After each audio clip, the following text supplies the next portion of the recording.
अस्सलाम वालेकुम स्टूडेंट्स, आज हम एक्सरसाइज 3.1 करेंगे। आई होप कि आप लोगों को डिसजॉइंट, ओवरलैपिंग और सबसेट्स की समझ आ चुकी होगी। ठीक है, तो चलिए आप एक्सरसाइज स्टार्ट करते हैं। एक्सरसाइज देखें, शेड करना है आपने A union B intersection C को A union B intersection C के साथ इन जो भी डायग्राम्स आपको जितनी भी डायग्राम्स, 4 डायग्राम्स है ना, मैंने आपकी बुक से ली हुई हैं, इनको कलर करना है आपने। ठीक है, जस्ट शेड करना है। पहले इसके साथ करना है, फिर A intersection B union C के साथ करना है, फिर A union B union C के साथ, फिर A intersection B intersection C के साथ। तो मैंने ना इनको ना पार्ट्स बना दिए क्वेश्चंस वाले। मीन्स इसको मैंने फर्स्ट पार्ट दे दिया, इसको सेकंड, इसको थर्ड और इसको फोर्थ पार्ट करके ना हम लोग इनको सोल्व करेंगे। ठीक है, अब आप लोगों ने ध्यान से सुनना है। ठीक है, सबसे पहले क्वेश्चन देखें, क्वेश्चन की तरफ ज़रा देखें। लिखा हुआ है A union B intersection C. तो मैंने आपको एग्जाम्पल करते हुए बताया था कि सबसे पहले हम लोग क्या करेंगे, ब्रैकेट वाले को सोल्व करेंगे, बी इंटरसेक्शन सी। इंटरसेक्शन के बारे में ये बताया था कि जो कॉमन एलिमेंट्स होते हैं, सेम एलिमेंट्स होते हैं, और ये जो एलिमेंट सेम एलिमेंट्स लिखते हैं, इंटरसेक्शन जो है वो अगर ओवरलैप कर रहा है तो इस टाइप की डायग्राम बनेगी। ठीक है, डायग्राम्स आपकी बनी, आपने जस्ट शेड करना है। अब बी इंटरसेक्शन सी में ये जो मिड वाला एरिया है यही शो कर रहा है कि इंटरसेक्शन को शो कर रहा है। तो आपने बी और सी के मिड में जो ओवरलैपिंग वाला एरिया है ना, इसको आपने कलर कर देना है। ठीक है, ब्रैकेट सोल्व होगी। अच्छा, आगे है जी ए उसके साथ यूनियन कर रहा है। यूनियन में हम क्या करते हैं कि सारे के सारे एलिमेंट्स शामिल होते हैं, इसलिए हमने ए को कंप्लीट कलर कर देना है। ठीक है, अब मैं आपको इन तीनों पार्ट्स के पहले ब्रैकेट वाला करवाऊंगी, फिर ए का यूनियन है तो ए तो पूरा का पूरा कंप्लीट आपका कलर होना ही होना है। ठीक है, सेकंड पार्ट देखिए, बी इंटरसेक्शन सी, बी और सी में ये वाला पार्ट इंटरसेक्ट कर रहा है, इसको आपने मिड वाले को कलर कर देना है। बी और सी में देखें, इस वाले थर्ड वाले पार्ट में ये वाला एरिया आपका कलर हो जाएगा ब्लू जो हुआ है।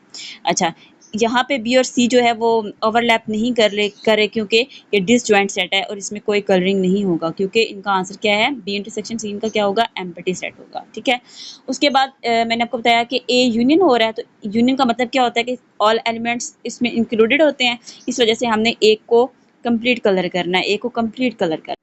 अच्छा, अब सेकंड पार्ट देखें। सेकंड पार्ट है ए इंटरसेक्ट कर रहा है बी यूनियन सी के साथ। ठीक है, सबसे पहले बी यूनियन सी देखें, ब्रैकेट वाला, और first part B union C का मतलब ये था कि हमने बी और सी दोनों को कलर करना है। ठीक है, ए इंटरसेक्ट कर रहा है। ठीक है, अब बी यूनियन सी में देखें, आपके पास जो ए और बी है ना, वो आपस में इंटरसेक्ट नहीं कर रहे क्योंकि वो डिसजॉइंट सेट है, इसलिए सिर्फ ये सी के साथ इंटरसेक्ट कर रहा है ए।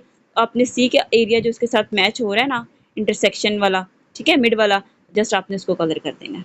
ठीक है, अब नेक्स्ट देखिए, second part, B union C में तो सारा कलर करना होता है। अब ए को हमने देखना है कि ए किसके साथ इंटरसेक्ट कर रहा है। ए जो है वो सी का सबसेट बना हुआ है, ठीक है, और बी के साथ नहीं कर रहा इंटरसेक्ट, इसलिए जस्ट ए का जो एरिया है वो ही जो है इंटरसेक्ट करेगा सी के साथ।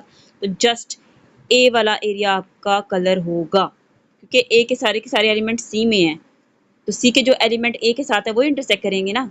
ए और सी दो सेट हैं आपके पास, सब सेट हैं, तो ए के सारे एलिमेंट सी में मौजूद होंगे, तो कॉमन एलिमेंट्स कौन से होंगे, ए वाले, जस्ट ए को इसमें आपने कलर करना है। अच्छा, थर्ड पार्ट देखें आप। अब थर्ड पार्ट देखें, थर्ड पार्ट में बच्चों बी यूनिट सी को तो आप रहने देना, क्योंकि उसको पूरा कंप्लीट आपने कलर करना होता है। इंटरसेक्ट देखें ए किसके साथ कर रहा है, ए जो है वो ए का जो एरिया है वो बी के साथ जितना टच है उसको भी कलर कर देना है, और सी के साथ जितना टच है उसको भी कलर कर देना है। ठीक है, तो ये आपके पास इंटरसेक्शन बी यूनिट सी हो जाएगा। अच्छा, थर्ड पार्ट में फोर्थ पार्ट में देखें बच्चों, इसमें बी और सी तो बिल्कुल भी ओवरलैप नहीं कर रहे, और ए और बी का जो इंटरसेक्शन वाला एरिया है, सेम वाले एलिमेंट्स वाला, ये पिंक वाला है। ठीक है, अच्छा जी, अब ये थर्ड पार्ट देखें बच्चों, A union B union C सारे यूनियन में है, तो सारे यूनियन का मतलब ऑल एलिमेंट्स इसमें इंक्लूडेड हैं, तो आपने फुल डायग्राम को ही कलर कर देना है। यूनियन में ऑल एलिमेंट्स शामिल होते हैं, इसको ज़्यादा एक्सप्लेन करने की ज़रूरत नहीं है मुझे।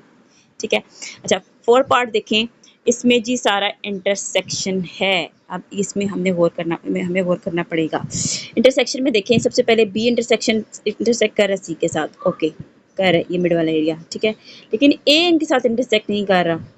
ठीक है, जब ए इनके साथ इंटरसेक्ट नहीं कर रहा, इसका मतलब क्या है कि एम्प्टी सेट आएगा, इस वजह से इसमें किसी को भी आपने कलर नहीं करना।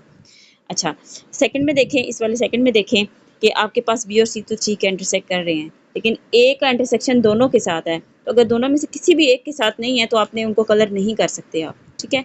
तो ए जो था वो सबसेट था सी का।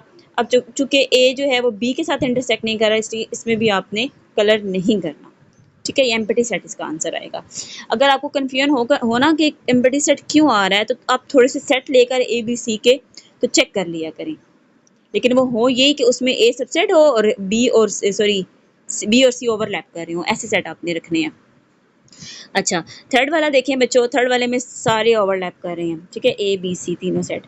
तो इसमें जो एरिया तीनों के साथ अटैच हो रहा होगा, जितना एरिया वो इंटरसेक्ट कर रहा होगा, ठीक है। तो ये जो मिड वाला एरिया इस तीनों के साथ अटैच हुआ हुआ है, इस वजह से ये इसका इंटरसेक्शन होगा। जस्ट इसको आपने कलर करना है।